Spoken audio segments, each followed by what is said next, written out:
Nous allons reprendre les débats. J'allais dire, nous allons quitter les Francs-Comtois. C'était un après-midi consacré à la Franche-Comté. Je pense que vous l'avez remarqué, avec Jean-Léon Gérôme, né en Haute-Saône, Madame Fouquet, née dans le Jura, et bien sûr Courbet, né dans le Doubs. Bien sûr, c'est le thème que nombre d'entre vous attendent aujourd'hui. On va parler donc du projet de la restauration. Le projet qui est aujourd'hui beaucoup plus qu'un projet, bien sûr. La restauration de l'atelier du peintre de Courbet.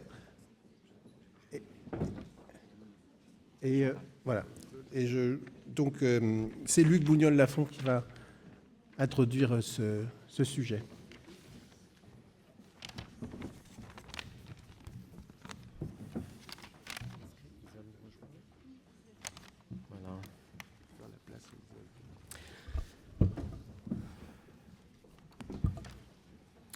Voilà, je crois que nous ne pouvions pas consacrer une journée entière, comme nous venons de le faire aujourd'hui, aux questions de la restauration et à la politique de restauration du musée d'Orsay, sans faire un sort à ce qui constitue évidemment un événement majeur pour notre musée, qui est la décision qui a été prise de restaurer l'atelier du peintre de Courbet, qui, vous le savez, est une œuvre à la fois une œuvre monumentale, mais une œuvre aussi célébrissime, emblématique de nos collections. La décision donc a été prise d'entamer un processus de restauration. Ça a été annoncé hier à la presse. Donc cette journée d'études coïncide de façon parfaite pour nous, puisqu'elle nous donne l'occasion de vous présenter ce projet. Alors, autour de moi aujourd'hui, en dehors de notre président qui nous a rejoint, et Pierre Curie, qui vient de modérer le début de cet après-midi. Il y a Isabelle Kahn, donc, que vous avez entendu ce matin, qui est conservateur en chef peinture au musée d'Orsay et qui a plus particulièrement en charge la question de la restauration des peintures. À ses côtés, Isole Pludermacher, qui est conservateur du patrimoine en charge de Courbet, notamment.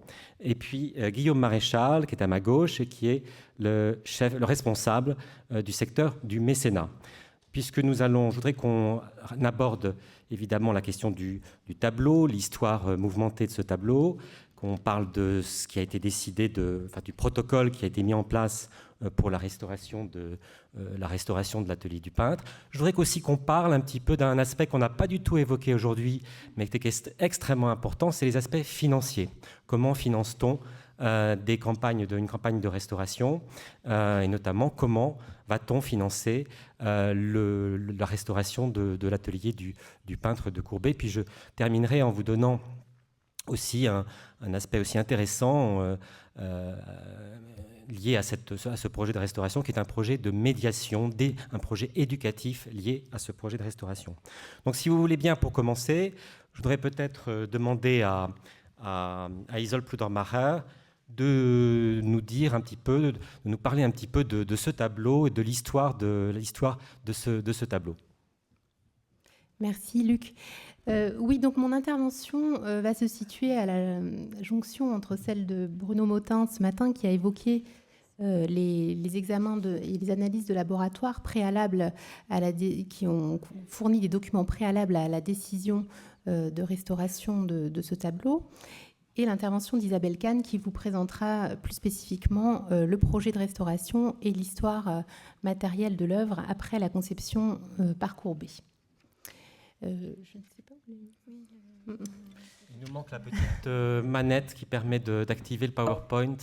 Si quelqu'un peut nous...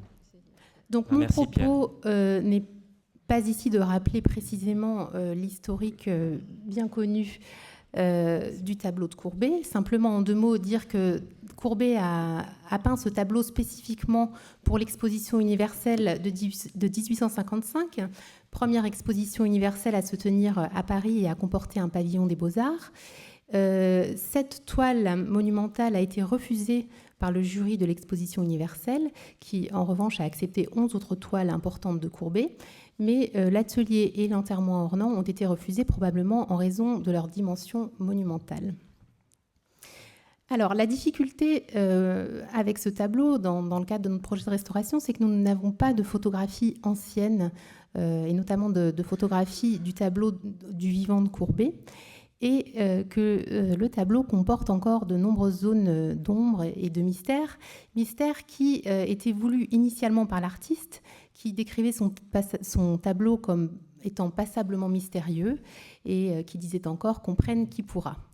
Donc, notre difficulté aujourd'hui est d'arriver à distinguer ce mystère initial voulu par Courbet du brouillage de la perception de l'œuvre que nous avons actuellement, qui est produit à la fois par l'histoire matérielle de l'œuvre, tant par sa mise en œuvre originale que par les nombreux déplacements qu'elle a subis et que Isabelle va nous décrire ensuite, que les vieillissements naturels des matériaux et les restaurations successives qui ont pu se produire. Donc je voudrais maintenant simplement développer quelques pistes que le travail des historiens de l'art et des conservateurs permettent de creuser pour apporter quelques éléments de réponse. Donc ces pistes commencent par un travail sur les sources de collecte de sources documentaires. La première et la plus importante de ces sources étant une source directe, à savoir la correspondance de l'artiste qui a été publiée depuis 1992 par Petracciu. Et cette correspondance comporte de nombreuses lettres qui fournissent des descriptions très précises de l'atelier de Courbet. Mais nous allons y revenir, ces descriptions ne sont pas toujours d'une précision infaillible, enfin en tout cas difficile parfois à utiliser. Alors je vais simplement énumérer rapidement quel type de précision nous pouvons obtenir sur la base de cette correspondance. Tout d'abord des indications chronologiques sur la conception de ce tableau. Par exemple, dès novembre 1854, Courbet adresse au comte de Neuwerkerk, qui a organisé l'exposition des Beaux-Arts de l'exposition universelle, il adresse une lettre où il fait part de son intention d'envoyer une toile de 7 mètres de long sur 4 mètres de haut. Donc nous sommes en novembre 1854 et c'est intéressant de recouper cet élément d'information avec ce que nous disait Bruno Motin ce matin et le fait que le tableau a été conçu avec différents laits de toile qui ont été ajoutés, juxtaposés successivement. Or, on s'aperçoit que dès le début du projet, Courbet pensait à une toile de 7 mètres sur 4, sachant qu'aujourd'hui elle fait 6 mètres sur 3,60 mètres à peu près. Oui, c'est ça, pardon. Les indications que cette correspondance peut nous fournir tiennent aussi à la chronologie de l'œuvre. Courbet adresse différentes lettres, notamment à Alfred Bruyas, son mécène, et à Champfleury, où il dit qu'il a, par exemple en novembre-décembre 1854, qu'il a 2 mois et demi pour l'exécution et qu'il a 2 jours par personnage. Ensuite, il perd en février 1855 3 mois à cause d'une maladie. Il a en effet contracté la jaunisse. Nous apprenons également qu'il avait à l'origine l'ambition de commencer son tableau à Ornans et de le terminer à Paris. Or, sa correspondance révèle qu'il peint son tableau dans son entier dans son atelier d'Ornans. Et il dit en mars 1855 qu'il finira son tableau à Ornans. Et pour cette raison, il renonce à faire le nu, le modèle de femme nue que vous voyez au centre du tableau, d'après le modèle vivant, puisqu'il avait prévu de terminer son tableau à Paris et d'avoir ainsi accès au modèle vivant. Or, c'était impossible à Ornans et il demande à Bruyas de lui envoyer une photographie de femme nue pour qu'il puisse peindre ce personnage. La correspondance fournit également des informations techniques. Par exemple, en novembre-décembre 1854, Courbet écrit que l'esquisse est entièrement reportée au trait sur la toile. En mars 1855, il écrit que le cadre est presque fini. Et il mentionne également, pas spécifiquement, pas relativement à l'atelier, mais de manière plus générale pour les tableaux qu'il envoie d'Ornans à Paris, le nom d'un menuisier à Ornans, Chabot, auquel il confie le roulage de ses toiles. Et on imagine qu'il a dû faire appel au service de Chabot pour le transport de cette toile monumentale qui a été transportée vraisemblablement roulée. Concernant le titre également, on sait qu'en décembre 1954, Courbet dit que son tableau est sans titre. Donc il n'avait pas encore conçu ce titre très compliqué d'allégorie réelle déterminant une phase de 7 années de ma vie artistique. Autre information concernant le nombre de personnages et les modèles. En décembre 1854 et février 1855, il parle de 30 personnages grands comme nature. Et le tableau comporte effectivement aujourd'hui 30 personnages. Or, en mars 1855, il écrit « Il ne me reste plus que 4 ou 5 personnages à faire pour avoir terminé mon atelier. Il y a 33 personnages grands comme nature. » Également, pour la réalisation de toute la partie droite du tableau, on sait qu'il s'est basé sur des portraits existants de modèles qu'il avait déjà peints. Mais par exemple, pour le personnage de Proudhon, il demande à Champfleury de lui envoyer un portrait quelconque, une lithographie, pourvu que ce soit un peu ressemblant. Il décrit également, je vais peut-être essayer de vous montrer. Oups. Comment on montre ? Oui, Champfleury.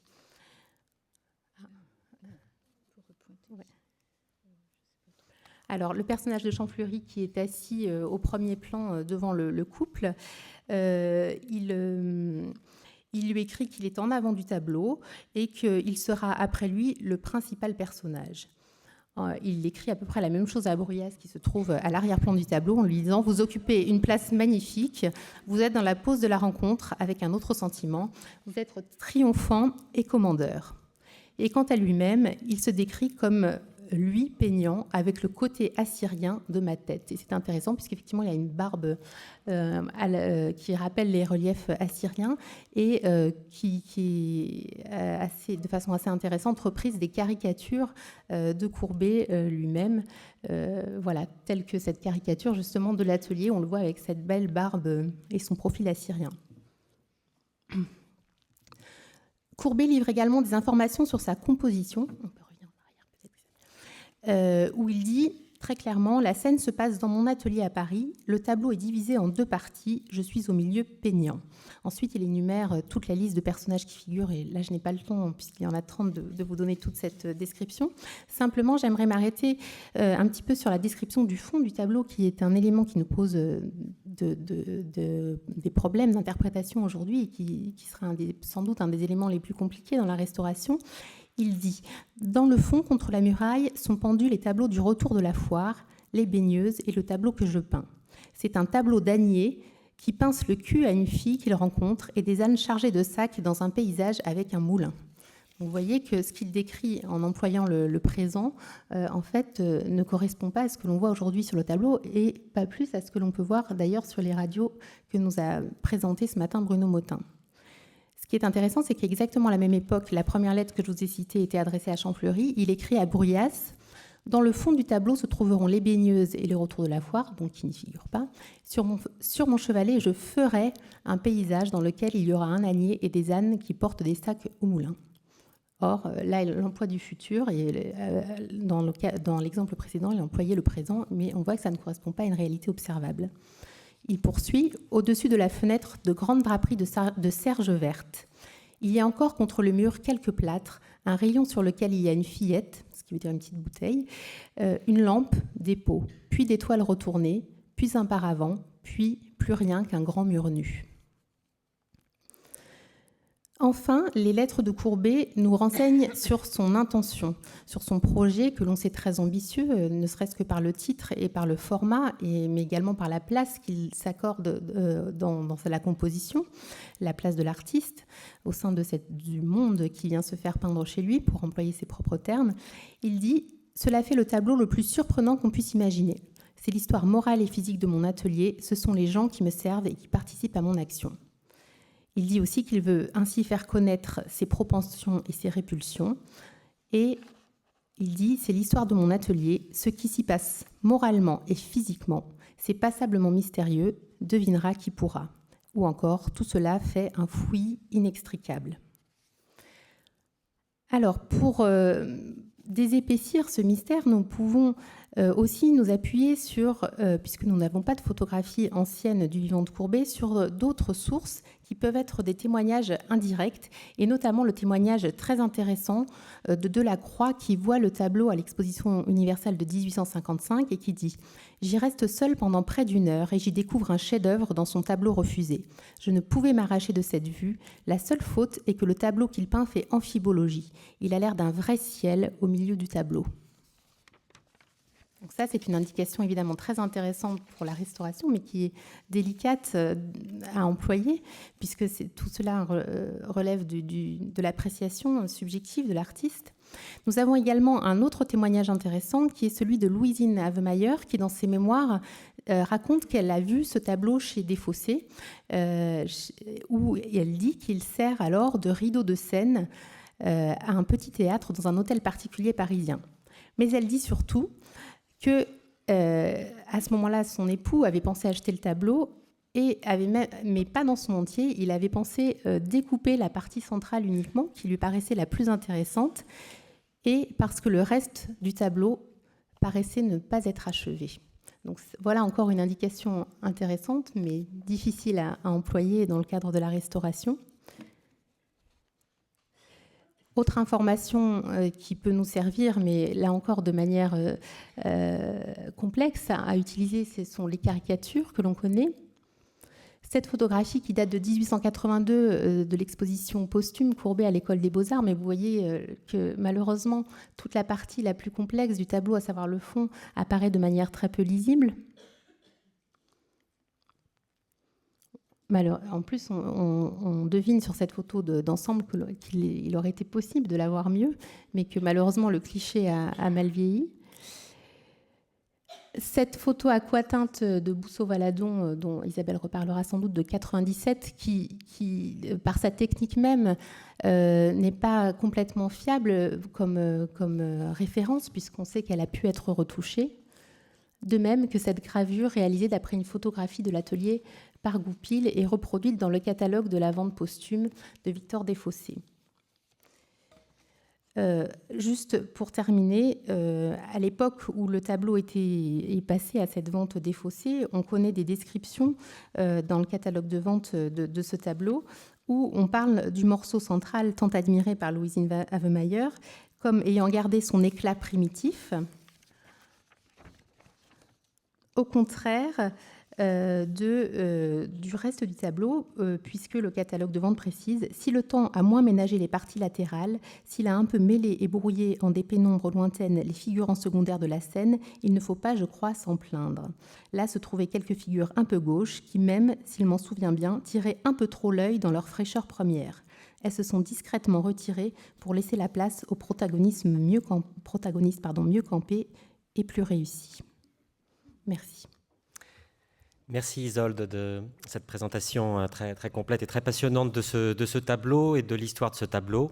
Ce serait intéressant de voir si la restauration va permettre d'éclaircir peut-être de lever certains de ces mystères. La décision de restauration a été prise récemment. Vous savez d'ailleurs que vous pouvez aller voir maintenant la cage de verre a été installée autour du tableau. La restauration a commencé depuis quelques jours, donc vous pouvez déjà aller suivre le début des travaux.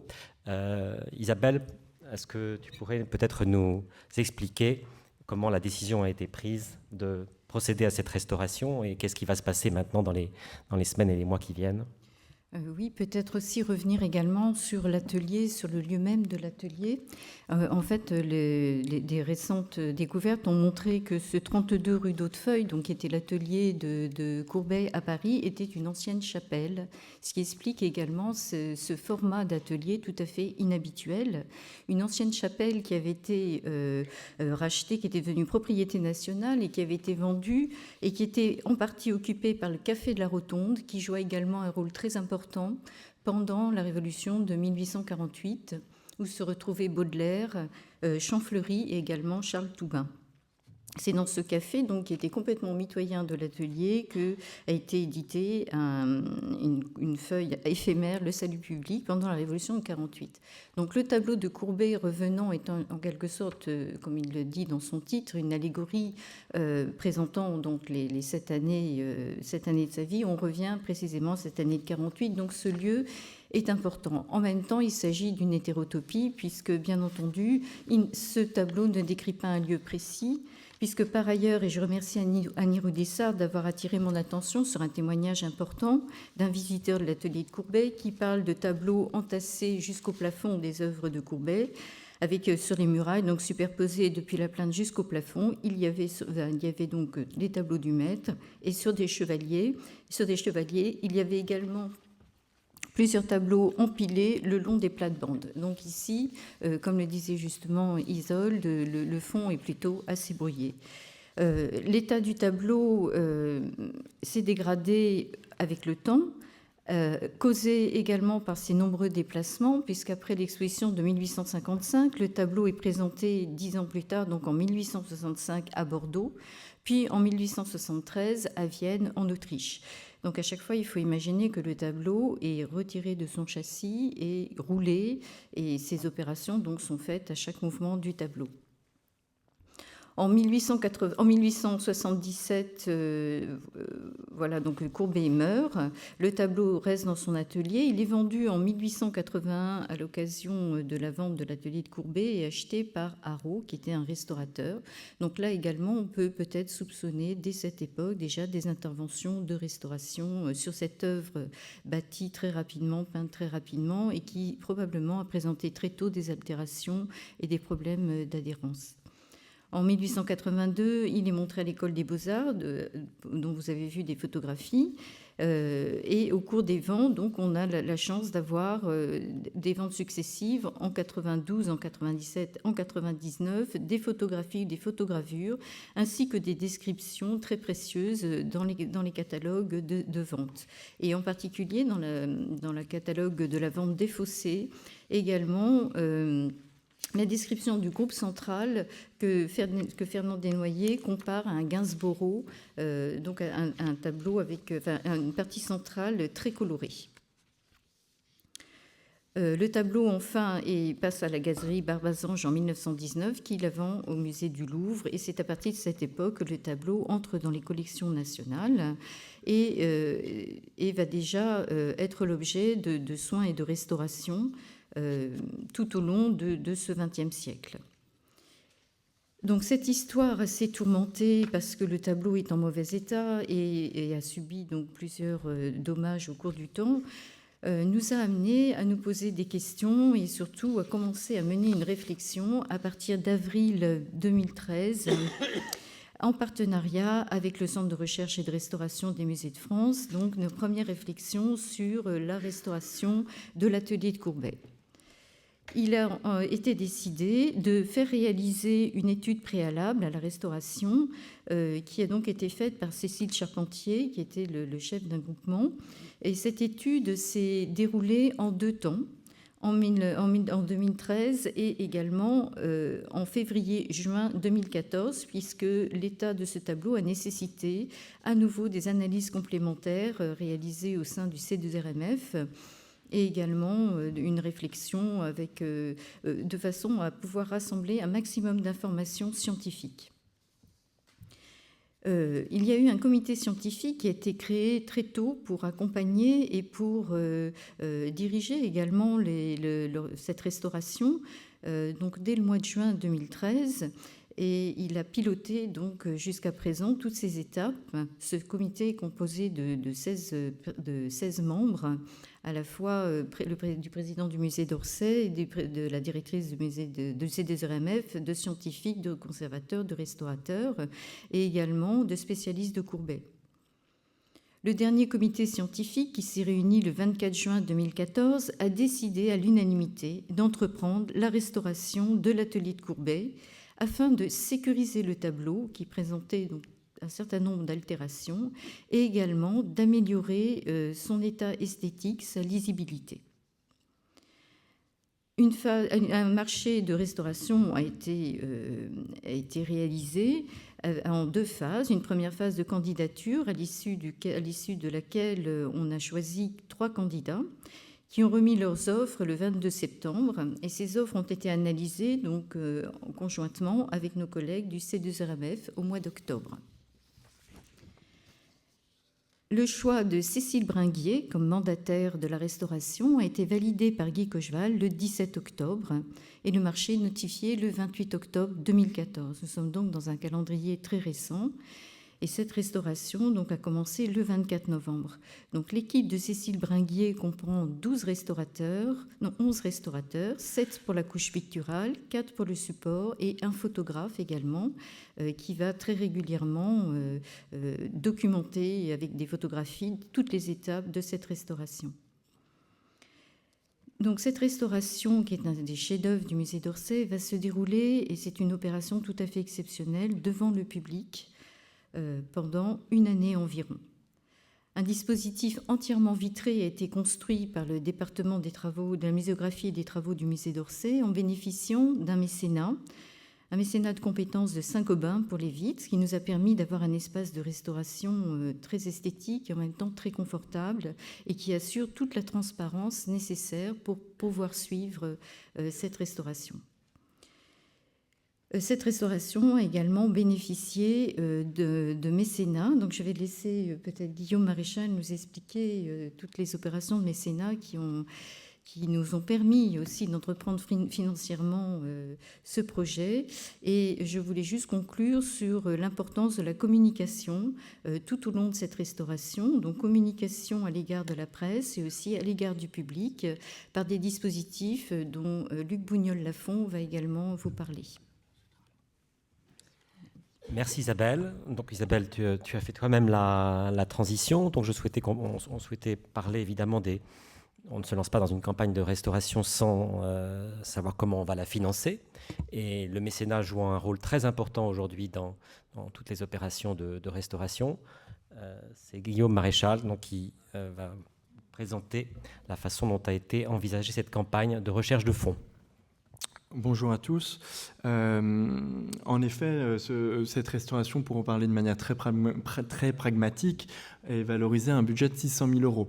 Alors, ça peut paraître en effet un montant très important, mais pour rappeler un peu et donner des indices pour comprendre ce chiffre, déjà les chiffres clés autour de cette restauration et de ce tableau, c'est un tableau qui, avec son cadre, pèse plus de 350 kilos. Donc, pour être manipulé, il faut nécessairement 8 personnes. Tout de suite, ça prend des ampleurs assez exceptionnelles. Parallèlement, c'est un tableau qui a une surface de 22 mètres carrés. Donc, je suis désolé d'être très pragmatique et d'avoir une vraie matérialité par rapport à l'œuvre, mais c'est une réalité qui sont nécessairement à prendre en compte lorsque on restaure ce tableau. Parallèlement, comme l'a très bien rappelé Isolde et Isabelle, on ne se lance pas dans une restauration les yeux fermés, mais on a évidemment mis en place au préalable des études préliminaires pour déterminer la faisabilité. Donc, dans ce budget de 600 000 € est intégré le coût de ces 18 mois d'études préalables pour déterminer la faisabilité et l'importance de cette restauration. Ensuite, c'est une restauration du coup qui est pilotée, comme on l'a précisé, par un comité scientifique, mais qui va se dérouler sur plusieurs mois. Il n'y a pas encore de durée précise, puisque c'est quelque chose qui va être évolutif et qui va être décidé étape par étape sur les différentes actions de restauration. Donc, du coup, c'est prévu, on s'entend à dire, sur pratiquement un an. Donc ce chiffre rond qui est assez important et qui correspond à un prix au mètre carré dans le 7e arrondissement très important, c'est finalement, ça regroupe une réalité également très importante. Du coup, sur ce budget de restauration de 600 000 €, le musée d'Orsay a une approche très prudente et équilibrée également, puisque 50% de ce budget est assumé par l'établissement public, mais également nous avons souhaité le faire financer à 50% par les entreprises et les particuliers à travers donc, ce qu'on appelle classiquement le mécénat. D'ores et déjà, cette opération a bénéficié du soutien de Bank of America, comme on l'a déjà dit, Saint-Gobain, des American Friends of Musée d'Orsay, qui ont souhaité également participer financièrement à cette restauration pour un quart de ce montant, donc 150 000 €.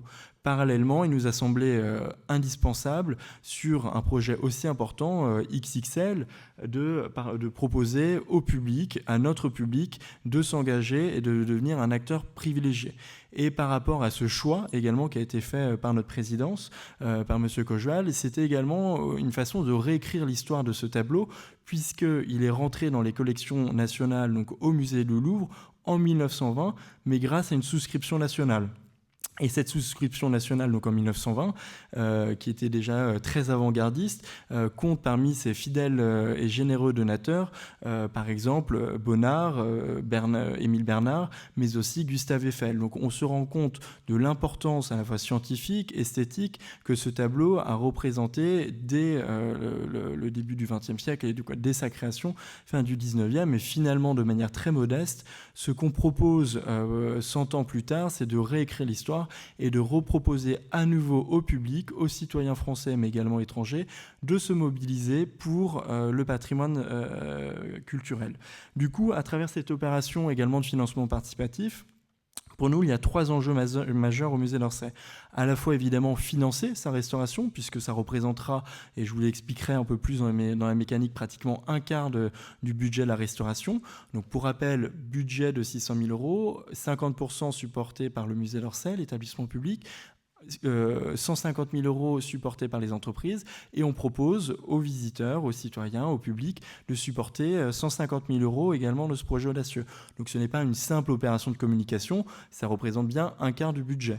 Ensuite, le second enjeu par rapport à cette opération de financement participatif, c'est également de mobiliser, de rapprocher, de proposer au public d'être vraiment un acteur privilégié de cette restauration, et aussi le dispositif qui a été imaginé est vraiment souhaité par la présidence, l'équipe de conservation, c'est la transparence. L'enceinte vitrée mécénée par Saint-Gobain va permettre à tous les visiteurs, étape par étape, d'être témoins du travail très méticuleux, précautionneux de l'équipe de restauration. Et enfin, un enjeu également majeur, c'est la sensibilisation à la nécessité qui est de protéger, de conserver, de restaurer, qui est d'ailleurs la thématique de ce colloque, mais notre patrimoine. Et pour ce faire, il faut évidemment communiquer, mettre en place des outils de médiation, et on vous en parlera d'ailleurs d'un outil très ambitieux qui est en cours de développement, mais c'est en tout cas primordial. Du coup, cette opération se veut fédératrice, accessible, populaire, vraiment au sens noble du terme, et on est sur une logique de don contre don. Donc du coup, un donateur peut donner à partir de 5 €, ce qui permet, après déduction fiscale, d'avoir un coût réel d'1,70 €, et ça va permettre d'avoir son nom à côté du tableau. Ça va également permettre, pour des niveaux supérieurs de dons, de rencontrer les experts de la restauration, les restaurateurs sous forme d'un petit déjeuner, mais également les conservateurs du musée sous la forme d'un dîner privé au musée, et de vraiment créer un lien très privilégié avec cette communauté de donateurs qui est en train de se créer. Évidemment, le musée d'Orsay a souhaité innover comme il sait le faire, et donc nous sommes placés par une plateforme de financement participatif en ligne, une plateforme 2.0 qui est sécurisée et qui facilite le don. À date, nous sommes très fiers et très heureux de compter sur le généreux soutien de bientôt 1000 donateurs, et ça a permis déjà de réunir 97 000 €. On espère dépasser d'ici quelques jours la barre symbolique des 100 000 €, mais c'est vraiment la mobilisation de tout le monde, de nos partenaires, du public, de nos fidèles amis du musée d'Orsay, que cette aventure commune est possible. Cette opération, du coup, est réalisée jusqu'au 19 décembre, et je ne peux que vous proposer de faire également partie de l'histoire. Et en petite anecdote, les donateurs de 1920 sont tous connus dans un ouvrage qui est d'ailleurs, je crois, qui est peut-être déjà vendu, mais qui était en vente sur la souscription nationale de 1920. Donc comme quoi c'est vraiment une action qui marque les esprits, et qui sera également, qui survivra à cette opération. Voilà. Si vous avez besoin de plus d'informations, vous pouvez évidemment voir ce très beau visuel qui a été réalisé avec une agence de communication, l'agence BDDP, qui nous a fourni ce plan de communication de manière gratuite, en mécénat, en pro bono, puisqu'évidemment tout euro collecté sur cette opération doit aller directement à la restauration et non pas venir financer un plan de communication. Encore une fois, c'est une opération de financement et pas de communication. Et donc, je peux vous inviter à vous connecter sur ulule.com/Courbet pour suivre à la fois la restauration, puisque tout au long de la restauration, nous allons également mettre des contenus, des vidéos, des interviews. Dans quelques jours sera révélée une vidéo accélérée du montage de l'enceinte vitrée. Vous verrez, c'est un effet assez intéressant et tout à fait spectaculaire, ce montage de 2 semaines. Voilà, j'en dis pas plus. Si vous avez des questions après, je suis à votre disposition. Merci beaucoup Guillaume pour cette présentation donc, du mécénat, de cette campagne de crowdfunding, comme on dit, de financement participatif. Je voudrais terminer, avant une petite séance bien sûr de questions et d'échanges avec vous, sur un autre aspect, un autre enjeu de cette campagne de restauration, qui est celui de la médiation, de l'éducation. Vous savez que c'est un enjeu absolument crucial pour les musées aujourd'hui, que nous nous posons beaucoup les questions de savoir comment accompagner le public, aider le public à accéder aux œuvres, les comprendre. Et là, il y a un enjeu important, surtout sur une œuvre comme ça, même si elle est très célèbre, c'est aussi une œuvre qui n'est pas forcément accessible et facile pour un public de non-initiés. Et donc, il était important, à cette occasion, d'imaginer un programme de médiation. Et nous l'avons fait grâce à un mécénat, alors qui n'est pas un mécénat financier, mais un mécénat, comme on dit, un mécénat de compétences, qui est celui d'Orange, de la société Orange, qui nous a proposé une expérience originale de médiation autour de l'atelier de Courbet, qui sera la création d'une application de réalité augmentée. Alors peut-être que ce sont des mots des concepts qui sont un petit peu, pas forcément, avec lesquels vous n'êtes pas forcément familier. Donc on parle bien sûr de numérique, d'une application numérique. Alors qu'est-ce que c'est que la réalité augmentée ? La réalité augmentée, c'est quand on superpose grâce à un écran, une tablette tactile, quand on superpose des informations virtuelles avec la perception que l'on peut avoir, ou que peuvent avoir par exemple ces visiteurs, de la réalité à travers l'observation du tableau de Courbet. Alors je vais essayer de vous passer la... Donc ça, c'est la cage de verre telle que vous pourrez aller l'observer, si vous ne l'avez déjà fait, dans la salle des Courbet.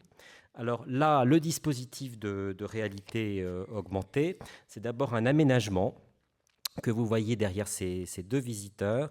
C'est une proposition qui a été faite par les équipes de la muséographie et des travaux, les équipes de Virginia Fienga, qui ont proposé que les tablettes soient insérées dans ces pupitres. Vous voyez, c'est un pupitre, c'est comme un podium olympique en quelque sorte, avec une partie centrale qui est plus large pour recevoir 3 tablettes, et puis des parties à gauche et à droite qui sont abaissées à la fois pour qu'elles soient accessibles aussi bien pour les enfants, bien entendu, mais aussi pour les personnes à mobilité réduite, parce qu'il était important pour nous et pour Orange que ce dispositif soit vraiment accessible à tous les publics. Donc ce dispositif va permettre d'installer non seulement des tablettes, mais aussi c'est une réflexion actuellement, des échantillons de toile ou de châssis pour donner au public une idée de la matérialité de l'œuvre de Courbet. Alors qu'est-ce qu'on pourra voir sur ces tablettes? Alors l'idée, le principe, c'est que le spectateur doit être complètement immergé dans le tableau en créant une sensation de volume via l'observation de la toile, via la tablette. Donc, et on aura des casques, c'est-à-dire que le public devra chausser des casques, parce que le son occupe une place très importante dans cette expérience de réalité augmentée. Et vous serez invité, en quelque sorte, à une forme de promenade visuelle dans l'atelier, qui sera accompagnée au début, par exemple, par les murmures des personnages qui sont présents dans la toile, comme si le spectateur pouvait en quelque sorte percevoir leurs pensées. Alors ça, c'est un autre dessin qui montre comment a été conçu ce mobilier, donc qui sera disposé, qui devrait être disposé devant la cage de verre. Alors voilà, donc ça vous donne une idée de ce que vous pourrez découvrir sur ces tablettes, sur ces écrans tactiles. Alors l'idée, c'est qu'on pourra, avec l'aide d'un pointeur en surimpression, on le voit ici, le pointeur rouge, le spectateur pourra, à l'envie et selon son choix, donc il y a une dimension vraiment interactive, pointer sur un personnage. Alors par exemple, on peut pointer sur le personnage de Courbet, et à ce moment-là, vous entendrez la voix de Courbet. Donc il y a des comédiens qui vont entrer en scène, si j'ose dire, et qui vont faire un certain nombre de commentaires, comme si on était à l'intérieur des pensées de Courbet. Courbet lui-même parlant, vous parlant, et vous parlant de son travail et de son œuvre. Mais pourrait aussi, il y aura un certain nombre des choix qui vont être faits. Le scénario, entre guillemets, de cette application est en train d'être écrit, à la fois par des spécialistes du numérique culturel, mais aussi en concertation avec les conservateurs. Donc vous pourrez rentrer dans la vie des personnages, dans la vie de ce tableau. Je crois qu'il y a un deuxième exemple. Voilà, un exemple, on a Baudelaire, par exemple, à droite.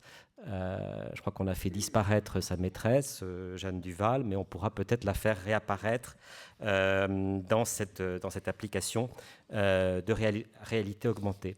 Alors, ce qu'il faut dire, c'est que c'est en train d'être travaillé, d'être pensé avec Orange. Le dispositif, vous pourrez, d'ici la fin du mois de mars, en principe, il devrait être mis en place pour le public pendant toute la durée de la restauration et bien sûr après. Et ce qui est important aussi, c'est tout ce dispositif sera accessible non seulement au public dans les salles, mais aussi au public qui n'a pas accès aux salles, que ce soit à Londres ou à Tokyo ou à New York, via Internet et via le site Internet du musée. Voilà, je pensais que c'était intéressant que vous sachiez qu'on travaille également sur cet aspect médiation, tourné vers les publics, c'est absolument essentiel. Et ça montre aussi comment un projet de restauration peut être un enjeu pour l'ensemble de la vie du musée, l'ensemble des secteurs du musée. C'est un projet extrêmement fédérateur. Merci beaucoup. Alors, ce que je vous propose, c'est peut-être qu'on ait un moment d'échange ou de questions, parce que j'imagine que ce projet aussi peut susciter un certain nombre de questions de votre part. Donc il y a des micros. Pardon ? Je demanderai à la cabine de projection de remonter la lumière, le niveau de lumière pour qu'on se voit les uns les autres et qu'on ne parle pas dans l'obscurité. Je crois que Cécile Bringuier, la restauratrice, la chef restauratrice de l'atelier de Courbet est parmi nous, et peut-être qu'elle peut, si elle le veut bien, nous rejoindre. Et elle aussi pourra répondre à vos éventuelles questions. Ah oui, c'est beaucoup plus agréable parce qu'on vous voit maintenant.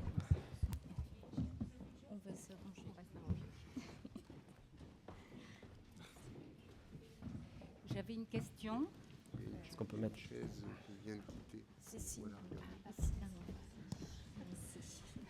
J'avais une question sur le dispositif qui a été mis en place vis-à-vis des produits chimiques, parce que c'est quand même une solubilisation de vernis qui va avoir lieu, donc je suppose qu'il y aura utilisation de solvants. Qu'est-ce qui a été prévu par rapport au public ? Oui, c'est ça. Déjà, il y a une recherche pour nous de trouver un mélange de solvants qui soit vraiment adapté à cette solubilisation et à cet allègement, avec la contrainte quand même bien pesée de solvants qui sont le moins toxiques possible, bien sûr. Et ensuite, on a à disposition un extracteur avec des bras de grande dimension, adaptés à la taille de l'œuvre, aussi 2 bras de 3 mètres qui seront utilisés à proximité du geste du restaurateur pour aspirer le maximum de solvant.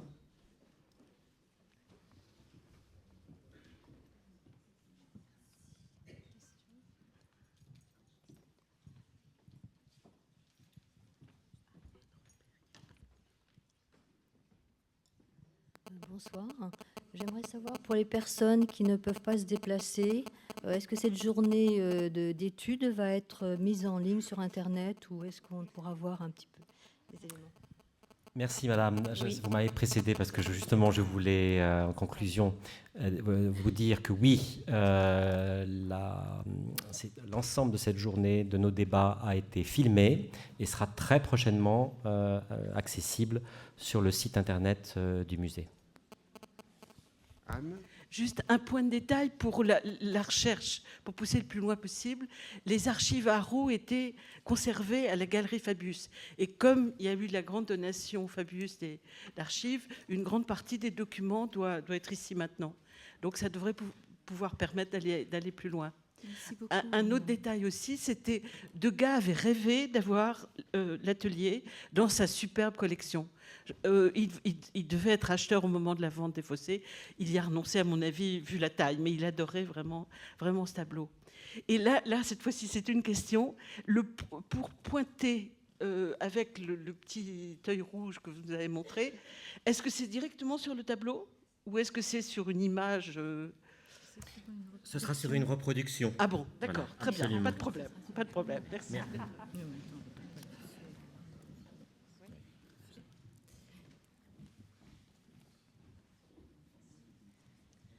Bonjour, est-ce que vous avez déjà eu l'occasion au cours de cette journée de présenter les grandes lignes de la restauration ou...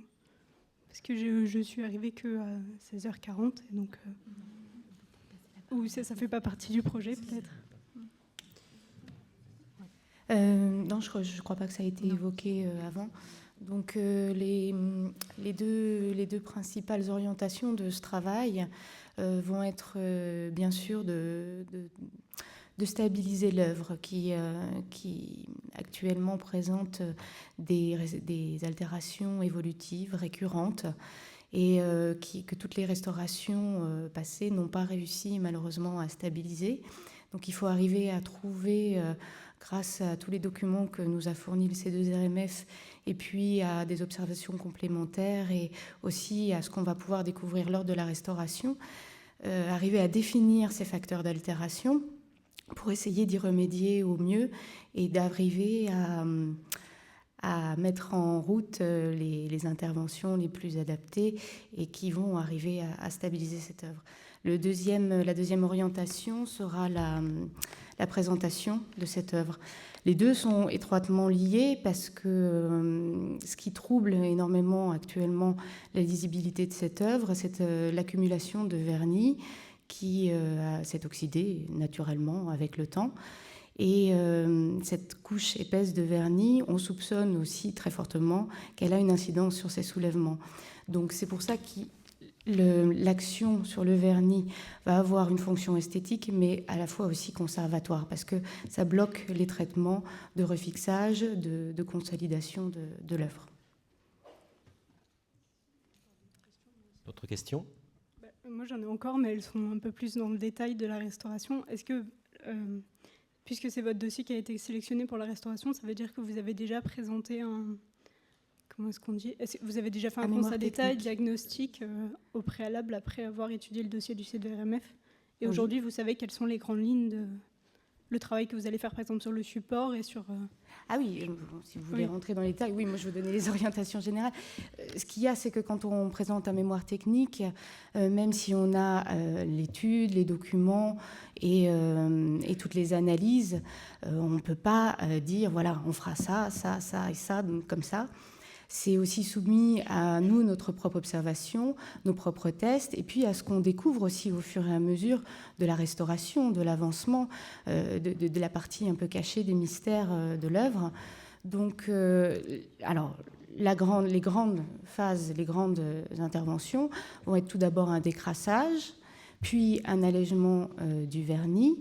Suite à cet allègement du vernis, on va pouvoir voir comment se comporte la couche picturale et ce qu'on peut envisager sur le support.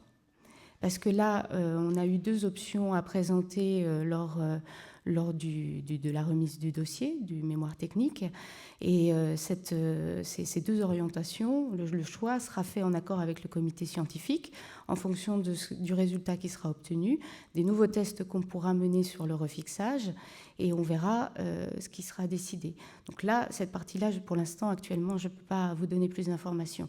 Ce qui suivra après, ce sera à nouveau une nouvelle étape sur la couche picturale, où là, on reprotégera, on fera tous les comblements et mises à niveau dans les lacunes, et une partie retouche de ces lacunes.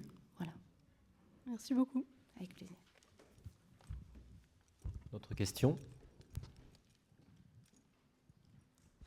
J'ai été voir cette fameuse cage et elle est très impressionnante. Je vois un petit problème, c'est l'échafaudage qui va quand même empêcher un peu la vision du tableau. Et j'aurais été très intéressée de savoir ou de voir sur place quelques tests préalables. On voit les gens s'affairer, mais on aimerait aussi, même sur place, bien sûr ce sera aussi sur Internet, voir un test, voir ce qui va devenir la réalité de la chose. C'est très impressionnant et je suis très excitée par cette restauration. Mais je crois que ce sera très intéressant pour le public de pouvoir voir, quand il visite devant le tableau, de voir la réalité de ce qui se passe. Oui, alors bien sûr, je pense qu'au fur et à mesure de l'opération, de la restauration, les restaurateurs, toutes les personnes qui interviendront auront à cœur de publier l'état des lieux, de ce qu'elles trouvent, de ce qu'elles font. Vous savez que les tests ont toujours besoin d'interprétation. On ne peut guère les montrer comme ça, les livrer en pâture. Ils ont besoin d'être compris, comparés, et analysés très finement par ceux qui les font, par les restaurateurs, par les conservateurs, etc. Mais je pense qu'il y aura un programme continu de communication sur ces résultats et sur ces essais pendant l'opération. Excusez-moi, ils doivent être aussi interprétés parce qu'ils représentent la possibilité de ce qui peut être fait sur l'œuvre, mais ça ne veut pas dire qu'à la fin, ça sera forcément ce qui est le plus abouti, le test le plus abouti qui ira le plus loin, je pense, par rapport aux inquiétudes de certaines personnes sur l'allègement trop profond. On essaye de sonder pour essayer de comprendre l'œuvre lors de ces tests, mais le résultat ne sera pas forcément le plus abouti. Donc c'est pour ça qu'il faut expliquer ces tests, il faut les documenter, mais il y a une certaine compréhension à avoir et ça permet surtout une discussion pour le choix de la restauration la plus adaptée. Et qui sera également pilotée par le comité scientifique Courbet. Monsieur ? Vous nous avez parlé de la couche picturale, du vernis, etc. On nous a dit ce matin que la toile le support est en plusieurs parties qui ont été mises bout à bout. Le support est en bon état ou il pose aussi des problèmes? Alors actuellement, le support présente des fragilités au niveau des bords de tension essentiellement, parce que comme on vous l'a expliqué, il a été énormément monté, démonté de son châssis, roulé, conservé roulé, enfin du moins jusqu'à son entrée dans les collections publiques. Donc les fragilités sont surtout à cet endroit-là où en fait on exerce une vraie tension, une force avec un clouage pour le maintien sur le châssis. Ensuite, il y a eu un ancien rentoilage qui a été fait dans les années 20 et qui actuellement pose aussi certains problèmes d'ordre, c'est-à-dire quelques décollements, quelques cloques, indurés, etc. Donc on a eu une étude qui a été donnée lors de notre réponse sur ça. Maintenant, il va falloir aussi, nous, pouvoir aller sonder. Mais là, voilà, le niveau d'intervention sur ce support, de toute façon, viendra consolider les bords, c'est-à-dire la vraie fragilité du support. Ensuite, pour l'amélioration des problèmes liés au rentoilage, à l'ancien rentoilage, ça sera vraiment à décider avec le comité scientifique en fonction de ce qu'on obtiendra sur la couche picturale une fois qu'elle sera libérée d'une partie des vernis qui actuellement exercent beaucoup de contraintes.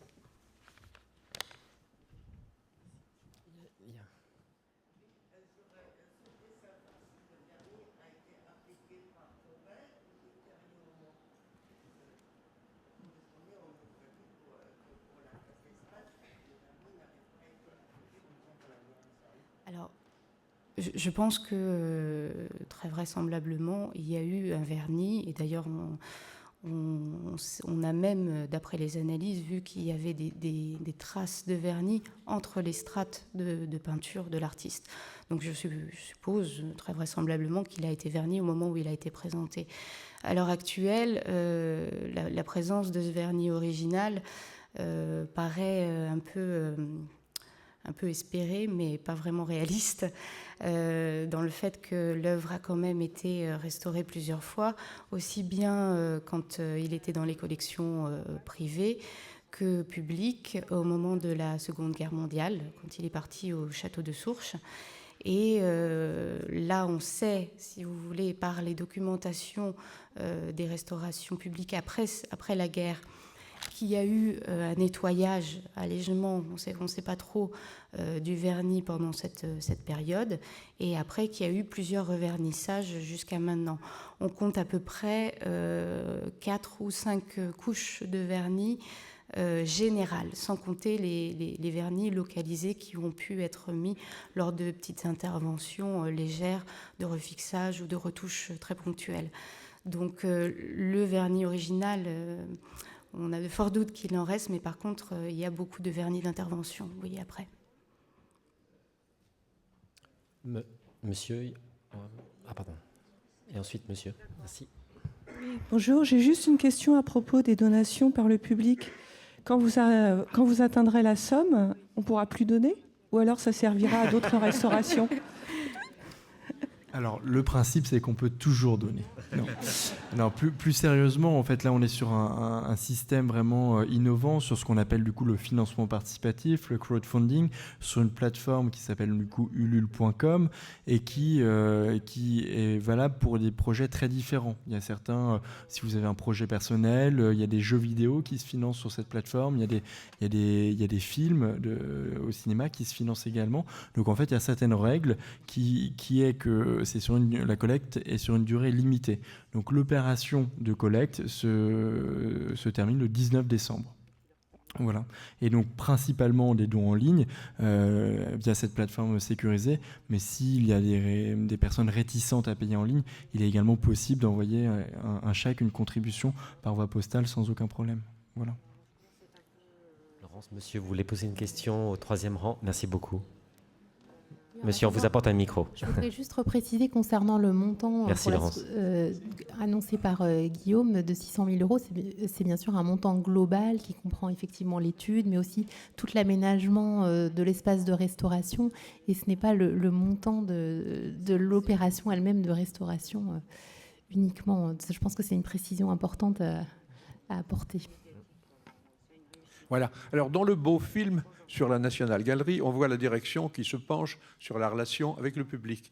Alors, ma question est simple. Comment peut-on, en tant que public, passant devant la cage de verre, discuter avec les intervenants?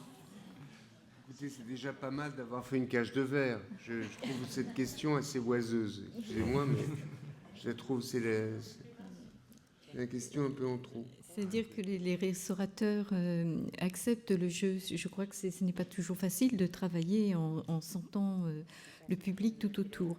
Et c'est vrai que cette participation, cette transparence, elle se produit essentiellement donc par le regard et pas par les questions, parce que si les restaurateurs répondent aux questions toute la journée, ils ne pourront pas restaurer, ou alors ils ne seront pas assez concentrés.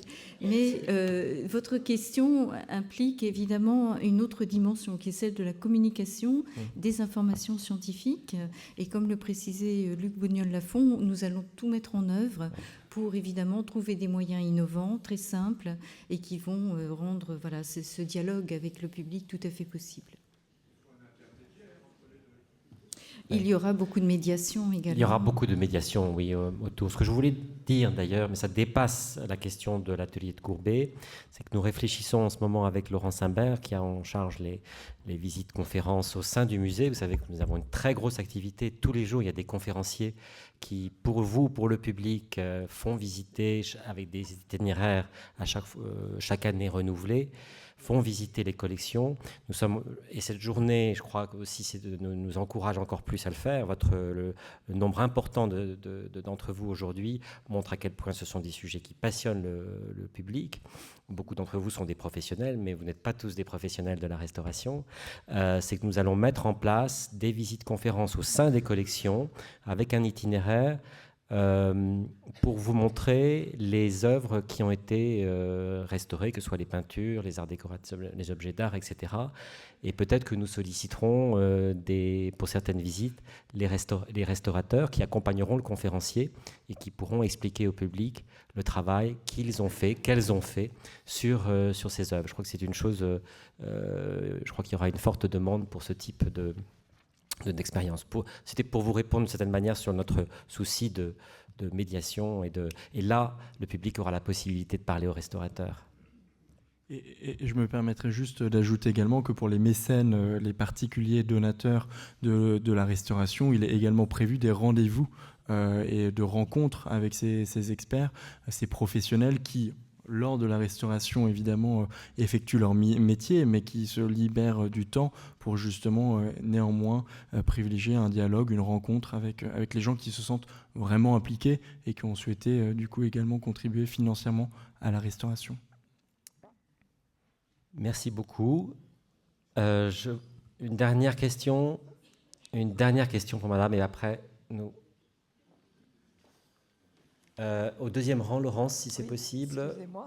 Vous pouvez lever la main, madame, comme ça on vous verra mieux. Voilà. J'avais un doute. Merci. Je vous en prie. Excusez-moi, plutôt qu'une question, c'était pour répondre à monsieur au sujet de la National Gallery. Il y a comme une différence, c'est-à-dire que les restaurateurs, l'équipe de restauration est interne. Vous voyez, elle est employée par la National Gallery. Tandis que là, il me semble que les restaurateurs sont dans le cadre d'un marché avec un temps d'intervention. Alors même s'ils ont prévu de la communication, ils ne peuvent pas avoir la même disponibilité que des gens qui sont employés par l'institution. Merci beaucoup. Je ne peux pas intervenir parce que, travaillant à la National Gallery, je n'ai toujours pas vu le film de Fred Wiseman. Mais, enfin, pour être tout à fait honnête, j'en ai vu le dernier tiers, mais ça ne me rend pas capable de répondre à votre question. Mais je crois qu'effectivement, on voit tout le travail qui est fait, en particulier par l'Education Department pour communiquer sur la collection, mais vous n'y voyez pas de restaurateurs intervenir sur nos œuvres dans les salles. Donc je crois que là, ce que fait le musée d'Orsay est pionnier et doit être reconnu comme tel. Donc voilà. Merci Anne. Merci. Ce que je vous...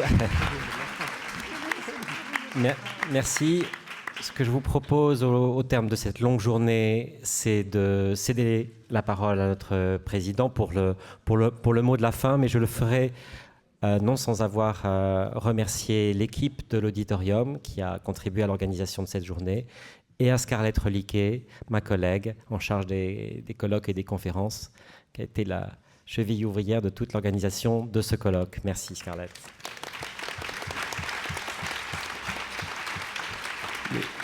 Mesdames, Messieurs, au moment de conclure, je n'ai pas l'habitude des formes longues, donc je voulais faire une conclusion assez rapide, mais je voulais d'abord vous remercier du fond du cœur d'être venus si nombreux, d'avoir écouté jusqu'au bout. Il est presque 6 heures maintenant. Je me rends compte que vous avez fait un grand effort d'attention et de ferveur par rapport à cette question. Et j'ai ressenti cette ferveur tout au long de la journée, pendant le déjeuner qui nous a rassemblés. Et je vous dire que je suis très ému de cette expérience. C'est une très belle journée. Je n'ai pas perdu ma journée, en tout cas. C'est merveilleux. Merci beaucoup à tous.